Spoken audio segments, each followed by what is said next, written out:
Hi everyone, welcome back to Leap Canada's podcast, Post-Secondary Tea. My name is Noah, and I'll be the host for this season. On today's episode, we're going to be discussing an important but not commonly discussed topic, when things don't go according to plan. We all go into university with these grand ideas about what we're going to study, what we're going to become, and what the future holds. But the reality is, that's not the case for most people. Along the way, while we might find new interests, we might realize, hey, the thing we're studying isn't our passion, or maybe we're just not good at it. There's a lot of misconceptions, that you have to do a certain degree to get a certain job, you gotta join all these clubs to get the internship you want, or you gotta get these grades to get ahead to the master's or medical school you want to get to. But we also have to remember that everyone is different, and we need to acknowledge that.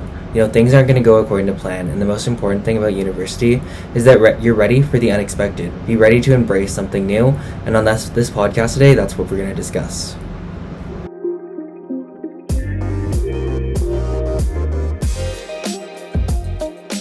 So on today's episode, I'm so excited to be joined by Lindsey from Carleton University. She was our previous PR manager here at Leap, and we're super excited to have her back. You want to just give a quick introduction?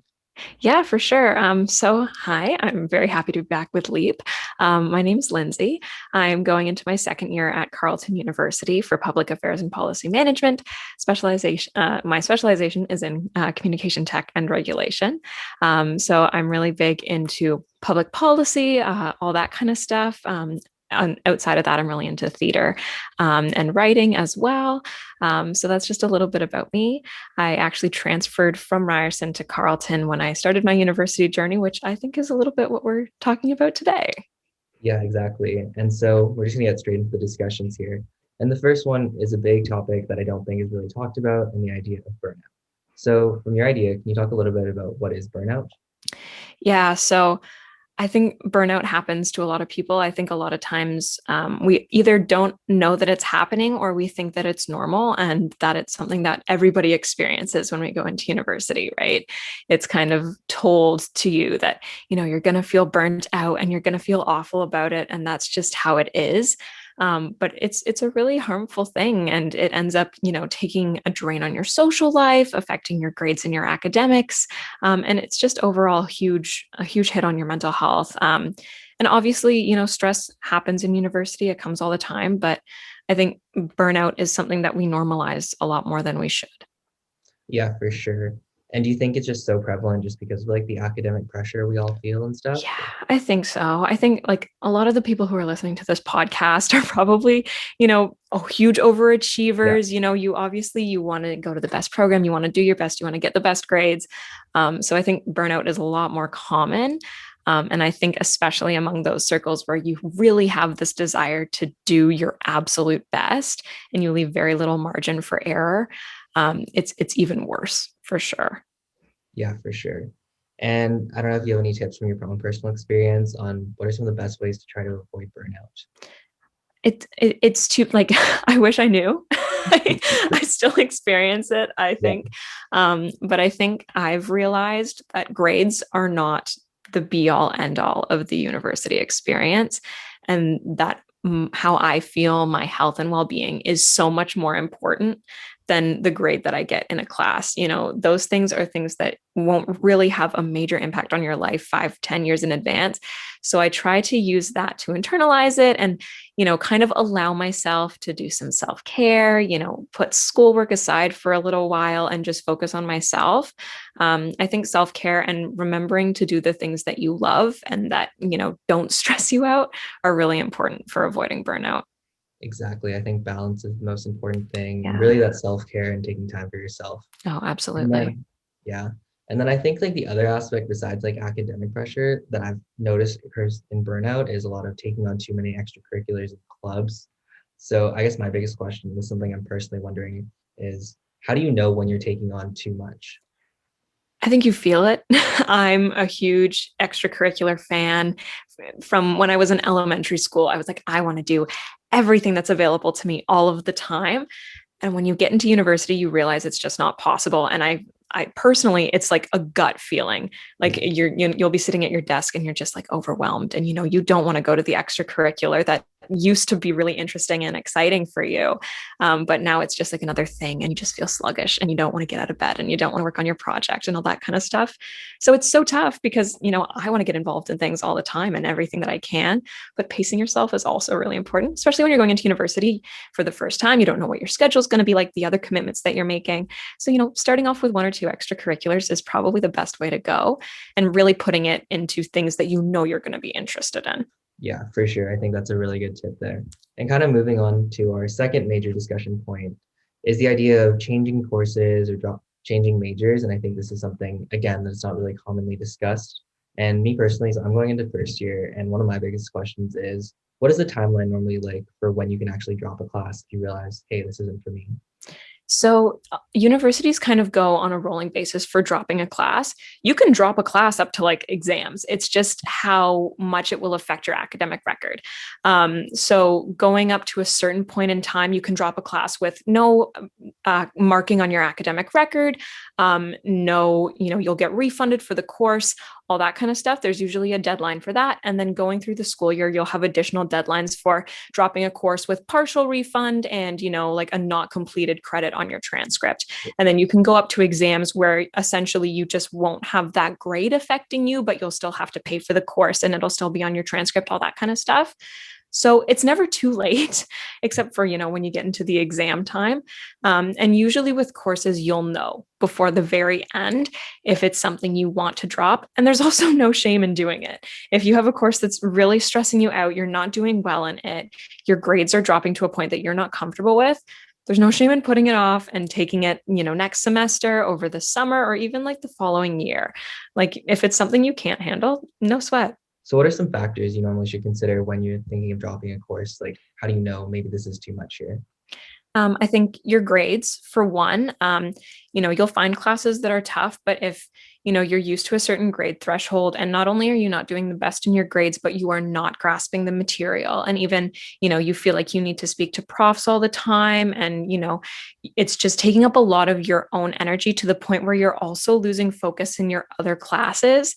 If it becomes a class that makes you want to cry when you think about it, and you just aren't getting it, and it's not something that even you'd be comfortable going with, yeah, I'll take the lower grade and do it. It's something that you are like, I can't do this right now, I want to put it off. It's a very strong feeling. And I think, how much you're understanding and how comfortable you are with the material at the moment is huge in deciding whether or not you want to drop it. Okay, yeah, for sure. That's good to know. And then obviously there are some mandatory classes you need for maybe your major and stuff. So what are some kind of your tips for finishing a course? If you have to finish it somehow, what are some things you can do? You'll hear from people all the time who have gone through the program that you're in, they're in an upper year. They're like, oh, I hated that one course. For my program, it's economics. You will always have the people who are like, I hated micro and macroeconomics, but I had to get through it. And so they do. A lot of times with classes like those, they actually do come with added supports. Like for my micro and macroeconomics courses, it's called PASS, so peer assisted student supports. So essentially in classes with a high drop rate or a very high fail rate, they'll have additional like TA type students who will send out additional worksheets, will take study hours and run mock exams and midterms to kind of help students in that scenario. Once again, like I've had people in my program that didn't like economics, didn't like French, which is also mandatory for our program. And even then could move it away and could still push it back if they needed to, which I think is such a great idea. Even, taking the course, and if you don't do well, you can take it again. It's not the end of the world, but I find especially with those courses where people are like, that's super difficult, there are a lot of people in the upper years of your program who are super willing to help you with that program because everybody's been through it. Everybody's struggled. So you have that mutual bonding experience. For sure. I didn't actually know that, but I think that's such a good idea to have extra support if there's a fail rate. And also looking for your students, just remembering you're not in this by yourself. There's so many people who've been through this. Yeah, and you'll get through it, right? It's a thing that you laugh about going forward. It's like, oh yeah, nobody did well in that political theory course, but you laugh about it now because it's just a thing that unites everyone in your program. Yeah, exactly. I'm sure if you were in like IB or AP in high school, you'll have that exact feeling. And just remember, if you're always there supporting other people and Absolutely. So I think another misconception we have here is this idea that, you got into this major when you got into university and you have to stick with it. And can you like talk a little bit about that? Yeah, you absolutely don't. I have a lot of friends who have changed their majors. I've had some friends that changed their major before they started school. So they got accepted into a university. And then in that university, they're like, oh, I actually think that that major is way cooler. And a lot of times when you've been accepted into the university, if you're just transferring within their own programs, you have a much higher chance of getting in. And a lot of times you can get transfer credits if you're changing your major halfway through the year, all that kind of stuff. Sometimes you need to restart it. Like when I went to Ryerson, my RA had taken like 3 years of computer science, and they decided that they wanted to switch and pretty much started at ground level once Yeah. again. That happens sometimes, but if you're transferring from, I don't know, a business course to a marketing course or something along those lines, a lot of times you'll have those transferable credits and you'll kind of know what you're getting into. From my friends who have transferred, it's quite a painless experience as long as you're keeping your grades up. Okay. Yeah, for sure. That's good to know. And then I guess one of my questions is, how do you think electives help you figure out if, hey, maybe there's another major I'm passionate about instead of what I've started with? I think they're so good. I think it's fantastic. I think a lot of times in high school, we find things that we're interested in because I think high school electives are so much more freeing. But when you get to university, I find they're so much more niche. Like I took an elective 1 year and it was politics and film. So just something really cool that made me realize how interested I was in, how the media reflects political situations and policy making and all that kind of stuff. So I think you really get to dig deep into those little interests that can tell you what major you might be interested in, even if you want to continue and pursue like a PhD or a master's degree, like things that are a little bit more specific, and can help you keep you out of that major bubble. Yeah. A lot of times if you're taking business, political science, all this kind of stuff, you get very latched in on that one subject of focus, but getting to, take like a general arts course, something along those lines that's a little bit different, I think helps you remember what else is out there and maybe get you interested in a few new things. Yeah, for sure. And I think another area to kind of try to explore is don't just take clubs within your own faculty or something. Yeah. Try things, do you have any experience with that yourself? Yeah, absolutely. I've always been a big, like, I'm a theater nerd. I'm also a policy nerd. Sometimes those actually overlap quite a bit, but I'm in my one extracurricular. I'm a managing editor for a policy review, and so that gets to keep me very close with people in my program and kind of my subject areas. But I'm also a huge theater kid, so getting to live those two parts of my life still, and participating in musical theater societies, different plays and fringe festivals helps keep me balanced, I think. Otherwise, my brain would just get too policy minded, and then I think I would just get really annoying. So it's something that I like to take just to remind me that, I can be someone else outside of my program. And, it just helps make your university experience a little bit more exciting.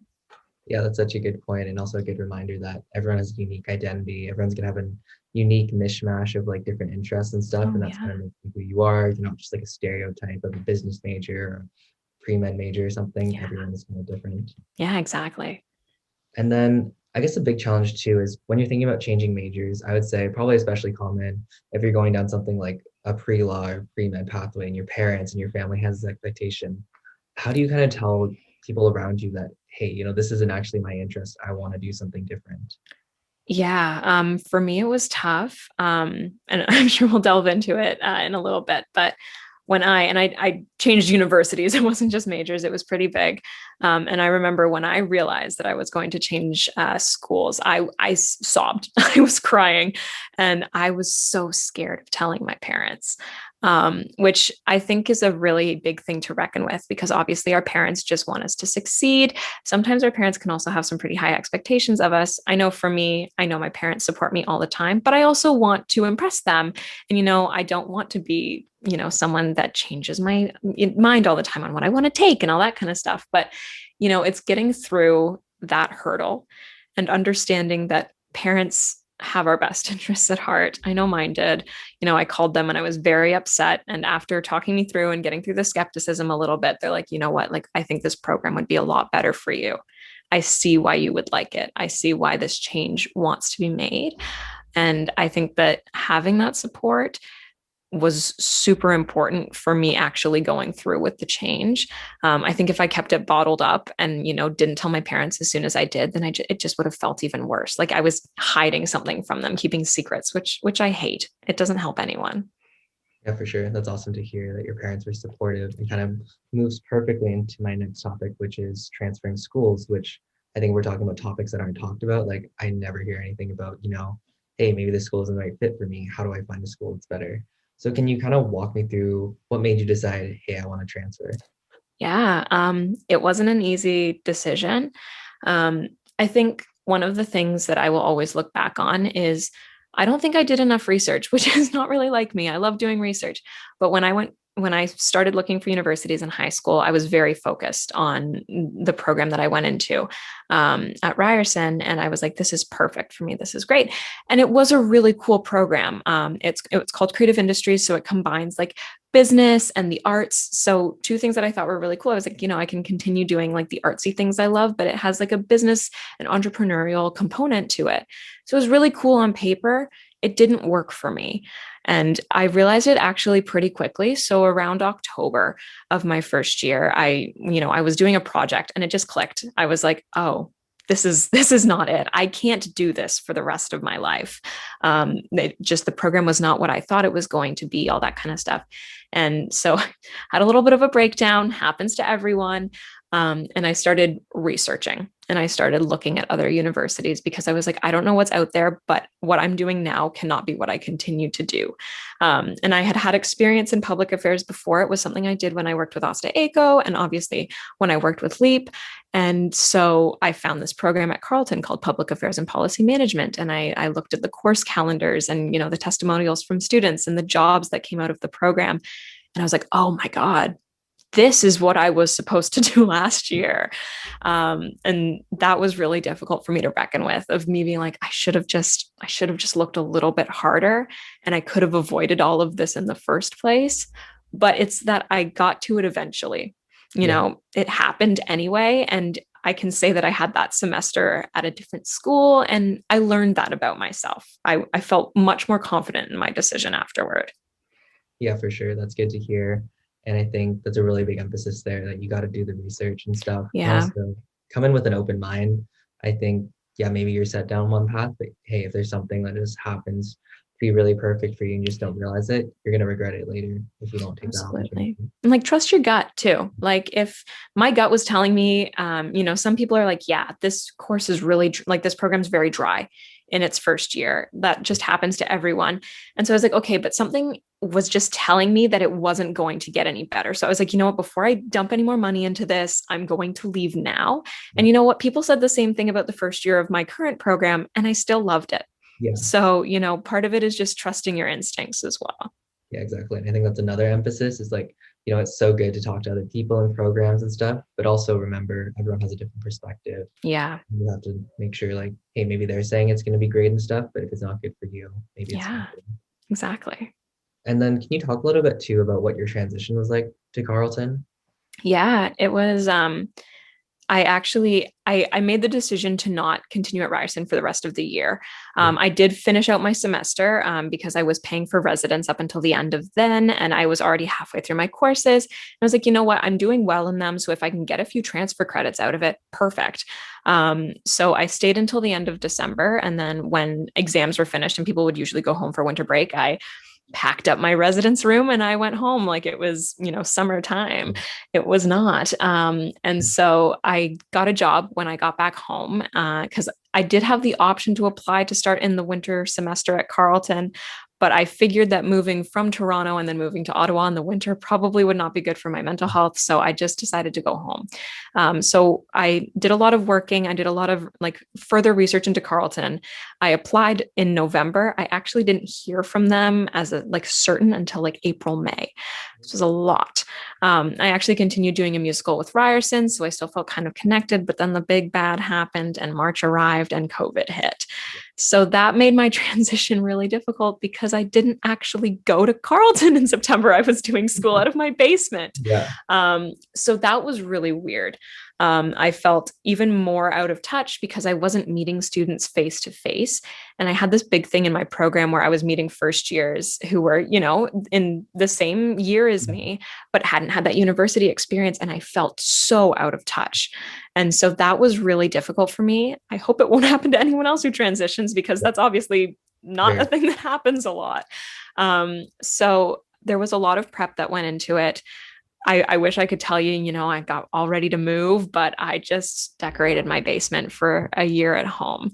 Yeah. So I tried to be a lot more attentive of what was going on at my school. And I tried to join extracurriculars that were running online and all that kind of stuff. So I still felt that I was involved, because I was very worried that I would regret going to Carleton instead of staying at Ryerson, just because I had already established friendships and whatnot. But I had to remind myself that it was because there was a global pandemic happening and everyone felt a little bit lonely. And it wasn't that the school was bad. Yes, it was everyone at that point. Oh, absolutely. And then can you go over the part two? I think you mentioned a little bit about the idea of having to go back to first year and stuff, because I think that's almost like a mental roadblock for anyone. I know, like, as much as we say, we don't have an ego or something, that idea that I got to restart and stuff, it's a hard thing to reckon with. It was hard. It was super difficult. Even until the end of my first year, it just felt weird. I think that there was a lot of, I felt out of place because a lot of my peers were having, the first year questions like, should we buy textbooks? Should we go to office hours? And all of these things that I felt I had already gone through. So even though there was only a year between us, I felt that just taking one semester, 1 year at university drastically changes your perception of it. So I already felt really distant because I didn't want to be that person being like answering all their questions and just being like a mother duck to all my little policy ducklings. So that was really weird. And I felt myself justifying. I still do it all the time when I'm going into my second year. I go, but I did a year at Ryerson because, it's part of me wanting to be like, no, I'm not, I don't ask me about starting university. I've already been there, done that. And, wanting me to be like, I'm actually like, I'm turning 20. I'm not 18, like all that kind of stuff was a huge mental roadblock for me. It's still there. I'm not going to lie to you, but takes a lot of my own kind of just talking to myself and being like, it doesn't matter, because everyone starts their journeys in universities at different times. And 1 year is not going to make a smidgen of difference. Yeah, for sure. Exactly. And then I guess kind of looking back on it too, are there any things you wish you did differently, or if you could go back through this process again, is there anything you would change? I think, once again, like I said before, I wish I did more research, because I wish I had settled on this program the first time around. Mostly because I missed out on a lot of scholarship opportunities that I felt I could have applied for and maybe been considered for had I applied straight out of high school. That was one thing I didn't realize, was that a lot of really cool scholarships made available are only for direct entry out of high school. And so, once again, I don't think that should be a barrier to stopping anyone from doing it, because I'm so glad I did. Even missing that money that I could have gotten, I don't care. I would go into Carleton with none of the scholarship that I got, just because I love that program so much more. But I do think that research would have been good, just so, I didn't end up spending that money that I spent at Ryerson. But in the end, I think I'm honestly glad that I did it, because if I knew about both the program at Carleton and the program at Ryerson, and if I went to Carleton first, I would have been like, oh, but what if? Yeah. What if I took that program at Ryerson? Would it have been different? And if I transferred that way, I would have to transfer back again. And I don't think my parents could put up with that much. No, that's good to hear. And it's good reminder that, it was your experience, and, it might have been a little hectic, but it's helped you become who you are now. Yeah, absolutely. I wish somebody would have told me that. I wish when I did all this, I wish someone could have been like, that's normal. Yeah. And I think that's one of the reasons I wanted to do this podcast, is because I think there's a lot of people who are like me, who are big overachievers, want to impress, have big, expectations, either of themselves, inflicted by themselves, or by people around them. And there's a lot of stigma about dropping out. I think, when we still call someone, they dropped out, there's a huge just like air that carries, like, oh, you weren't ready for it. You're not good enough, but you are. It just might be a bad program, a bad school that doesn't fit for you. And I don't want anyone to ever feel bad for dropping out, for changing their major, for taking a break from university, because I think there's still a lot of stigma around it, especially in very competitive university programs. There's a lot of people who look down on that, and they shouldn't. And if there is someone listening to this who's like, maybe I want to drop out, maybe I want to change programs, it's not a bad thing. And you shouldn't feel bad about it, because it's so much worse to stay in a program that just eats away at you and that you don't enjoy and you're doing for someone else. If you're not doing it for you, it's not worth it. Exactly. And I think that real emphasis for all our listeners here that, things won't always go according to plan, and don't be scared of that. Be ready to adapt, be open to change. And, you'll probably come out so much stronger and so much happier because of that. Absolutely. And then I guess my last question here too is, this is the idea of transfer students and stuff. That's not really a common topic. Do you have any resources or tips for anyone, if they want more information about this? Yeah, definitely. If you are thinking of transferring, reach out to both your own academic office and the academic offices of the schools that you're looking to. I would not have gotten through this process if I wasn't constantly in contact with the people at Ryerson Service Hub and at Carleton Admissions. They were extremely helpful. If I didn't go through them, I wouldn't have even known how to withdraw from my programs at Ryerson. I wouldn't have known the difference between a temporary and a permanent withdrawal, and how to handle that. Housing offices were really helpful. They refunded me for the time I didn't spend in residence. So I think you should remember that you're not doing this alone. Talk to your family or friends, whoever will support you during a crazy time, and also be in touch with those offices that are going to help you along the way. A lot of times there are specific resources for transfer students and specific university employees that will work on transfer cases. I know I was in contact with officers pretty much from my time I applied until the time I got in, because there's a lot of things like transfer credits and scholarship transfers and all that kind of stuff that people going straight into university from high school just won't experience. So lots of back and forth, be open, ask questions, ask so many questions, because those people in university admission offices are there to help you. And, it's a very scary process. Applying to university is terrifying. Transferring universities after you thought you've done it and that's the only time you'll do it is so horrible. So make sure to reach out to those people. Don't do it alone. If you're making a big decision, like clicking a button that says withdraw permanently, just double check with someone first. Those are some really good tips there. And I think that's the perfect place to end. So thank you so much, Lindsey, for taking the time. I know I learned a lot, and I'm sure all our listeners learned about a lot about the idea that, things don't go according to plan, and just be open to change. Yeah, it happens. Thank you so much for having me. Thanks for listening to this week's episode of Post-Secondary Tea, presented by Leap Canada. Make sure to subscribe to be notified whenever we release a new episode, and follow us on social media at leap.canada to get updates on all our exciting events and projects.